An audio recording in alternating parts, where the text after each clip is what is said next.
தமிழக அரசியலில் இன்று ஒரு மிகப்பெரிய பரபரப்பான திருப்பம் அரங்கேறியுள்ளது. தலைமை செயலகத்தில் இன்று நடைபெற்ற அமைச்சரவைக் கூட்டத்தில் முதலமைச்சர் விஜய் தனது அமைச்சர்களுக்கு மிக கடுமையான மற்றும் நேரடியான ஒரு எச்சரிக்கையை விடுத்துள்ளார். ஆட்சி பொறுப்பேற்று வெறும் 2 மாதங்களே ஆன நிலையில் சில அமைச்சர்களின் செயல்பாடுகள் மற்றும் அவர்கள் மீது எழுந்துள்ள புகார்கள் முதல்வரை மிகுந்த அதிருப்தியில் ஆழ்த்தியுள்ளதாக தெரிகிறது. தவறு செய்தவர்கள் யாராக இருந்தாலும் அவர்கள் எனக்கு எவ்வளவு நெருக்கமானவர்களாக இருந்தாலும் சரி, தெரிந்தவர்கள் தெரியாதவர்கள் என்று எவ்வித பாகுபாடும் காட்ட மாட்டேன். உடனடியாக அமைச்சர் பதவி பறிக்கப்படும் என்று விஜய் முகத்திற்கு நேராகவே எச்சரித்துள்ளார். இந்த எச்சரிக்கையில் மிக முக்கியமான ஒரு அம்சம், அமைச்சர்கள் பள்ளிகளுக்கு சென்று ரீல்ஸ் வீடியோக்கள் எடுப்பதற்கு விதிக்கப்பட்டுள்ள தடை. சமீப காலமாக அமைச்சர்கள் ஆய்வு என்ற பெயரில் பள்ளி மாணவர்களிடம் நடந்து கொள்ளும் விதம் சமூக வலைதளங்களில் கடுமையான விமர்சிக்கப்பட்டு வருகிறது.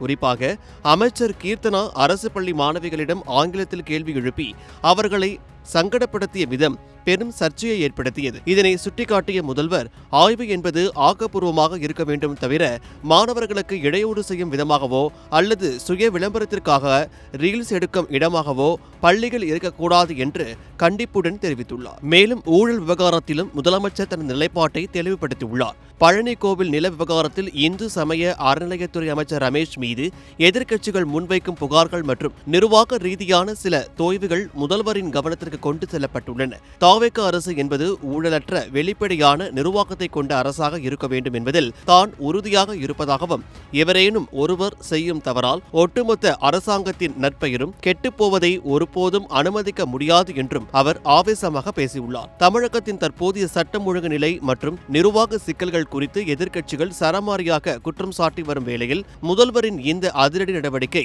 அமைச்சர்கள் மத்தியில் ஒருவித நடுக்கத்தை ஏற்படுத்தியுள்ளது. தவறாக எடுத்துக் கொள்ளாதீர்கள், மக்கள் நலனே முக்கியம் என்று கூறியுள்ள விஜய், அமைச்சர்கள் தங்களது துறைகளில் முழு கவனத்தை செலுத்த வேண்டும் என்றும் தேவையற்ற சர்ச்சைகளில் சிக்கக்கூடாது என்றும் அறிவுறுத்தியுள்ளார். முதல்வரின் இந்த சவுக்கடி போன்ற பேச்சு வரும் நாட்களில் தமிழக அமைச்சரவையில் ஒரு பெரிய மாற்றத்தை ஏற்படுத்தும் என்றும் அரசு இயந்திரம் இன்னும் வேகமாக இயங்கும் என்றும் அரசியல் பார்வையாளர்கள் கருதுகின்றனர்.